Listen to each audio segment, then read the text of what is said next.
Hi viewers, welcome to South Indian recipe. இன்றைக்கி evening dinner பார்த்தீங்கன்னாக்கி chola puri and chana masala. இந்த சோளாப்பூரி சன்னா மசாலா வந்து செய்கிறதுக்கு ரொம்ப ஈஸியானது. கெஸ்ட் எல்லாம் வீடுகளுக்கு வராங்கன்னா இதை நம்ம செய்திடலாம். இப்போ இட்லி, தோசை, சட்னி, சாம்பார்னு சொல்லி செய்யணும். இதை பாருங்கள், இப்படி சோளாப்பூரி அல்லது பட்டோரா இந்த சன்னா மசாலா செய்து நம்ம அவங்கள அசத்தலாம். ஸோ இதை எப்படி செய்யலாங்கிறத நம்ம இந்த வீடியோவில் பார்க்கலாம் வாங்க. இந்த பட்டோரா அல்லது சோளாப்பூரி செய்கிறதுக்கு தேவையான பொருட்கள் பார்த்தோன்னா, மைதா 150 கிராம் எடுத்துருக்கிறேன், 2 டேபிள் ஸ்பூன் அளவுக்கு ரவை எடுத்துருக்கிறேன், 1 டேபிள் ஸ்பூன் அளவுக்கு சுகர் சீனி எடுத்துருக்கிறேன். அப்புறம் பார்த்திங்கன்னா 2 டேபிள் ஸ்பூன் கெட்டியான தயிர் எடுத்துருக்கிறேன். அதோடு பார்த்திங்கன்னா தேவைக்கு உப்பு. அப்புறமா இதோட வந்து 1 டேபிள் ஸ்பூன் அளவு எண்ணெய் சேர்த்துருக்கேன். இப்போ இதை நம்ம ஃபஸ்ட்டில் நல்லா பிசைஞ்சு விட்டுக்கலாம். நல்லா மிக்ஸ் பண்ணி எடுத்தாச்சு. இதோட பார்த்திங்கன்னா கொஞ்சமாக தண்ணி சேர்த்து சப்பாத்தியை விட கொஞ்சம் லூஸாக நம்ம வந்து நல்லா பிசைஞ்சு எடுத்துக்கலாங்க. மாவை நல்லா பிசைஞ்சு எடுத்தாச்சு. இது வந்து நம்ம சப்பாத்தியை விட கொஞ்சம் லூஸாக இருக்கணும். இப்போ நம்ம இது உடனே செய்ய போகிறது இல்லை. நம்ம வந்து இதுக்கு மேலே ஒரு ஈர காட்டன் துணியை போட்டு வச்சிடலாம். ஒரு 1.5 to 2 மணி நேரம் இது இப்படியே ஊறட்டும். பொரிக்க சன்ன மசாலா ஒன்று ரெடி பண்ணிடலாம். அதுக்காக நான் ஊற வச்ச கொண்டக்கடலை எடுத்துருக்கேன். இந்த கொண்டக்கடலையோட கொஞ்சமாக உப்பு சேர்த்து இதை நல்லா 4 விசில் வச்சு வேக வச்சு எடுத்துக்கலாம். அதுக்கு மசாலா பார்த்தீங்கன்னாக்கே இது வந்து மல்லி 1 டேபிள் ஸ்பூன் எடுத்துருக்கிறேன். அப்புறம் பார்த்திங்கன்னா பெருஞ்சீரகம் 1 டீஸ்பூன், சின்ன ஜீரகம் 1 டீஸ்பூன், மிளகு 1 டீஸ்பூன், அப்புறமா 3 கிராம்பு, கொஞ்சமாக பட்டை, ஏலம், அப்புறம் கல்பாசி. இதோட வத்தலும் சேர்த்து ட்ரை ரோஸ்ட் பண்ணி நம்ம அரைச்சி எடுத்துக்கலாம். இப்போ பார்த்திங்கன்னா கொண்டக்கடலையே நல்லா வேக வச்சு எடுத்தாச்சு பாருங்கள். இனி இப்போ வந்து நம்ம இதை எப்படி பண்ணலான்னு பார்த்துடலாம். வானிலை எடுத்து 2 டேபிள் ஸ்பூனுக்கு எண்ணெய் ஊற்றி அதை வந்து நான் வந்து எண்ணெய் சூடாயிட்டு இப்போ இதில் வந்து பார்த்திங்கன்னா கொஞ்சம் கடுகும் தாளிக்கிறதுக்காக கொஞ்சம் ஜீரகமும் போட்டிருக்கிறேன். ஜீரகமும் பொரியட்டு. இப்போ பார்த்திங்கன்னா இதில் வந்து 2 மீடியம் சைஸ் வெங்காயம் பொடிசாக நறுக்கி எடுத்துக்கிட்டு அதோட பார்த்திங்கன்னா 1 மிளகாய். இப்போ இதை வந்து நம்ம கண்ணாடி பதத்துக்கு நம்ம வந்து வதக்கி எடுத்துக்கலாம். வெங்காயம் கண்ணாடி பதத்துக்கு வெந்துருச்சு. இப்போ வந்து இதில் வந்து நம்ம வந்து ஒரு பிரிஞ்சி இலையை 2 கட் பண்ணி வச்சுருக்கேன். அதை இதில் நம்ம வந்து சேர்த்துக்கலாம்.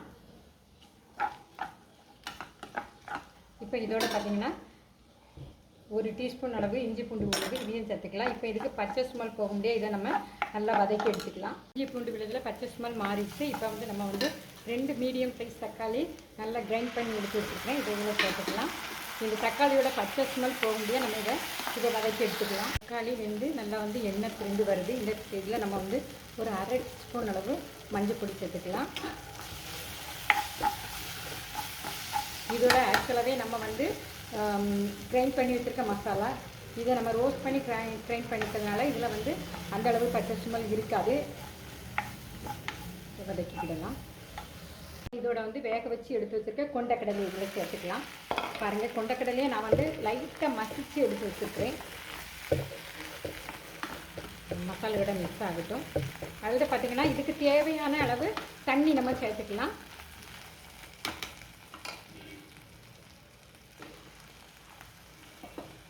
மசாலாவோட கடலையை மிக்ஸ் பண்ணி நமக்கு தேவையான அளவு தண்ணி சேர்த்தாச்சு. இப்போ இந்த மசாலாவுக்கு தேவையான உப்பை சேர்த்துக்கலாம். ஒரு 2 மினிட்ஸ் இப்போ கொதிக்கட்டும். இது வந்தாங்க சன்னா மசாலா ரெடி ஆகிடுச்சு. இப்போ நம்ம இதுக்கு தேவையாக கொஞ்சமாக கருவேப்பிலைகளை போட்டு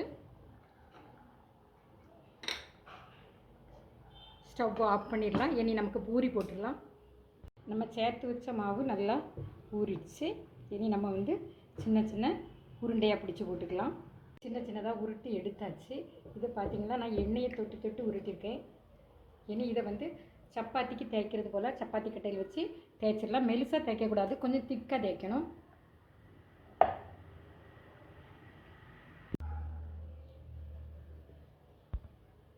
பூரிக்கு நல்லா திக்காக தேய்ச்சி எடுத்து வச்சாச்சு. இப்போ இதை வந்து நம்ம எண்ணெய் காஞ்சிருச்சு, இதில் போட்டு எடுக்கலாம்.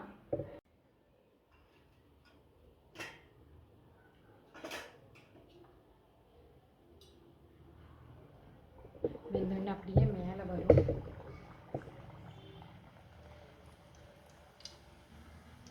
இப்படி பண்ணும்போது நல்லா பத்தியாக இது வந்து வரும்.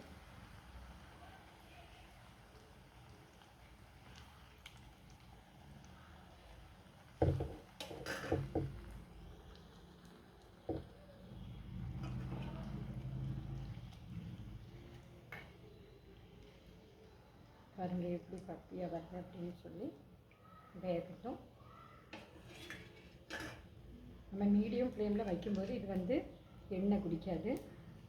பாருங்கள் எப்படி பப்பாக வருது அப்படின்னு சொல்லி வேகட்டும்.